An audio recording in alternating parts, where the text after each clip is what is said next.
الحمدللہ وحدہ والصلاة والسلام علی من لا نبی بعدہ اما بعد فاعوذ باللہ من الشیطان الرجیم بسم اللہ الرحمن الرحیم ثم لا يموت فیہا ولا یحیا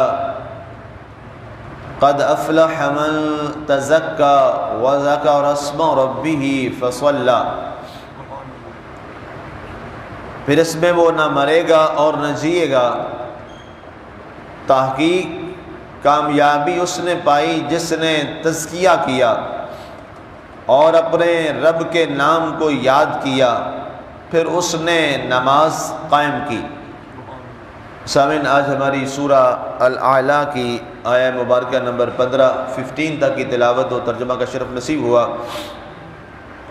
گزشتہ ہماری گفتگو یہاں پہ ختم ہوئی کہ ثم لا يموت فیہا ولا یحیا، کہ وہ بد عمل اور کافر اور منافق شخص اس جہنم میں نہ مرے گا نہ جیے گا، نہ زندگی والی نعمتیں اسے نصیب اور نہ موت سے اس عذاب سے چھٹکارا، بلکہ بار بار مرنا، جینا، اس عذاب میں مبتلا رہنا، اس عذاب میں رسوا ہونا۔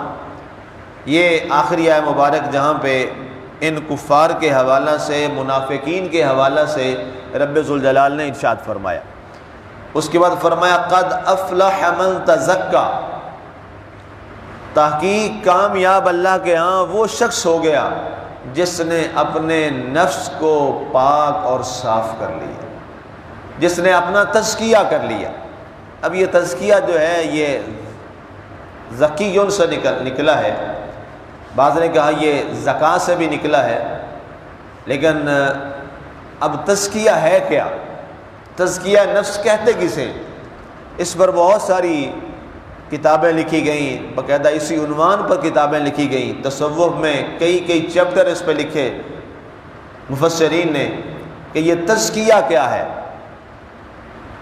اب تمام کی وضاحت کا ایک اگر شارٹ اور اس کی سمری بیان کی جائے تو تزکیہ سے مراد یہ ہے کہ انسان اپنے نفس کو، اپنی ذات کو دنیا کی تمام ان رذائل اخلاق، آلائشوں سے، ناپاکیوں سے دور کر لے جو ناپاکیاں اس پاک ذات سے انسان کو دور کرتی ہیں، اسے تزکیہ نفس کہتے ہیں۔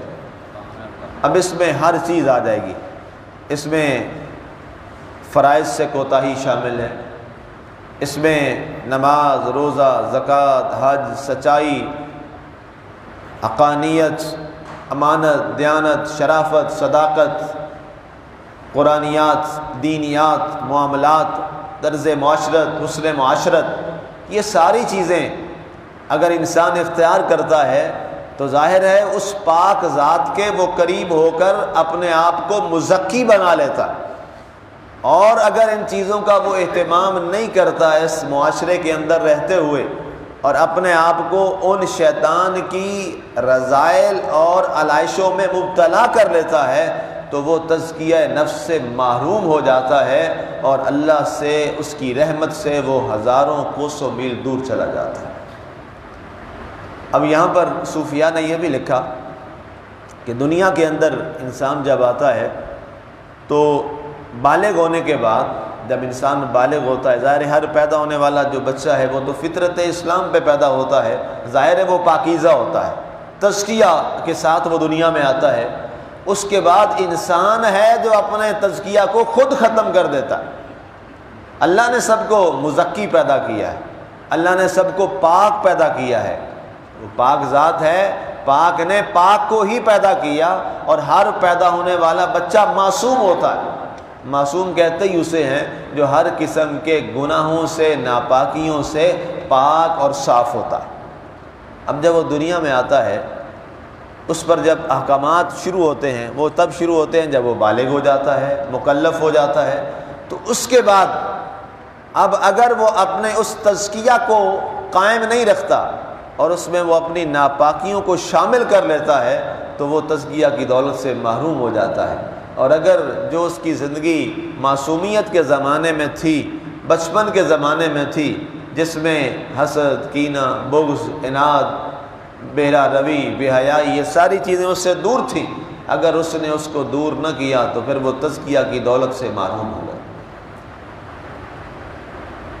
اب ارشاد فرمایا گیا قد افلح، یہ لوگوں یہ بات طے ہے، دنیا میں تمہارے کامیابی کے اپنے اپنے معیار ہیں، ہر انسان نے اپنا ایک معیار بنا رکھا ہے۔ دنیا میں کوئی شخص بزنس مین ہے، اس کے ہاں کامیابی اس کا کامیاب بزنس ہے۔ دنیا میں اگر کوئی شخص آیا اور اس نے اپنی شہرت کی خاطر محنت کی، اس کو شہرت مل گئی، اس کے ہاں کامیابی وہ ہے۔ دنیا میں ایک شخص آیا، اس نے اپنے معاملات میں جو اس کے تھے جاہ و جلال، اس میں کامیاب ہو گیا، اس نے کہا میری کامیابی یہ ہے۔ کوئی رائٹر تھا، اس نے کہا میں بہت ساری اچھی بکس لکھ لوں، اس نے وہ بہت زیادہ بکس لکھی، رائٹر اچھا بن گیا، اس کے ہاں یہ کامیابی ہے۔ کوئی تھا، اس نے کہا میں ایک اچھا اسپیکر بن جاؤں، وہ بن گیا، اس کے ہاں کامیابی یہ ہے۔ ہر ایک کے ہاں اپنی اپنی معاملات کے حوالہ سے کامیابی وہ سمجھتا ہے، لیکن اللہ کے ہاں کامیابی کا سٹینڈرڈ اور معیار کچھ اور ہے۔ اللہ نے فرمایا قد افلح من تزکا، ہمارے ہاں فلاح پانے والا وہ شخص ہے جس کا جتنا زیادہ تزکیہ نفس ہے اتنا زیادہ وہ کامیاب انسان ہے۔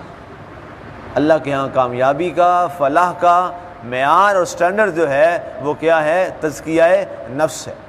آگے فرمایا گیا وَذَكَرَ اسْمَ رَبِّهِ، دوسری چیز کامیابی کا معیار یہ ہے کہ فرمایا اس شخص نے اپنے رب کے نام کو ہر وقت مضبوط ایسا کر لیا کہ ظاہر میں، باطن میں، جلوت میں، خلوت میں، رعنائیوں میں، تنہائیوں میں، ہر لمحہ، حتیٰ کہ اس پر یہ حالت غالب ہو گئی کہ سوتے ہوئے بھی آخری جب اس کی آنکھ بیدار تھی اور وہ لمحہ تھا، اس کی زبان پر اللہ کا نام عملی طور پر، ایک تو زبان پہ صرف ہے، عملی طور پر اپنے آپ کو اس نے اللہ کے احکامات میں ایسا ڈھال دیا کہ اس کا آخری لمحہ بھی اللہ کے ذکر میں تھا۔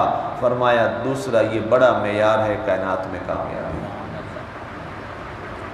اللہ کے نام کی وہ مالا جپتا رہا، اللہ کے اسم پاک کی وہ مالا جپتا رہا، اللہ کے اسم مبارک کا وہ ذکر جو ہے وہ بار بار سنتا رہا۔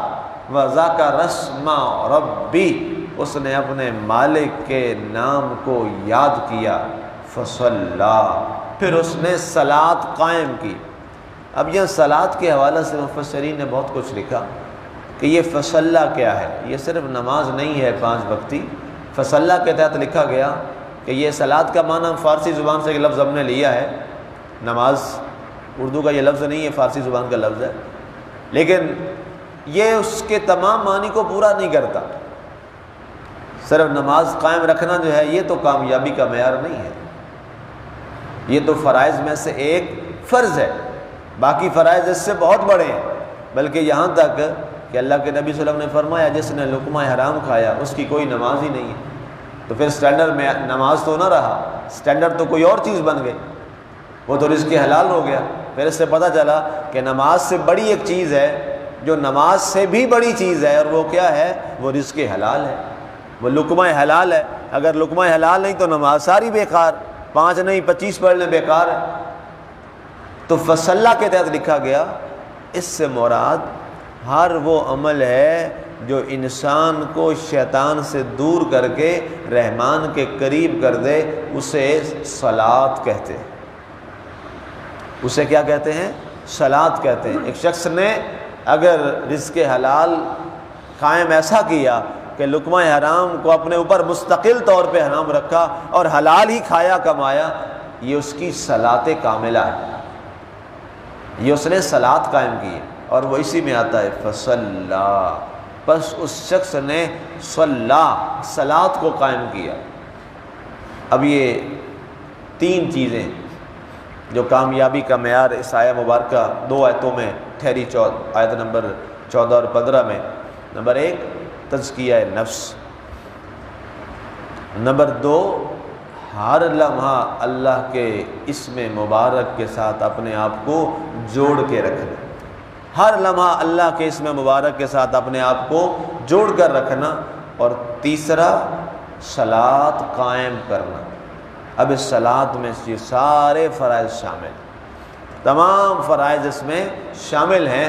جب یہ 3 صورتیں قائم ہو جاتی ہیں تو اللہ تعالیٰ فرماتا ہے قد افلح، یقین کرو کہ تم دنیا میں کامیاب ہو گئے۔ اور اگر یہ نہیں ہے تو پھر تمہارے ہاں اللہ فرماتا ہے جو بھی کامیابی کے معیار ہیں وہ باطل ہیں، ہمارے ہاں تمہارا کامیاب لوگوں میں نام شامل نہیں ہے۔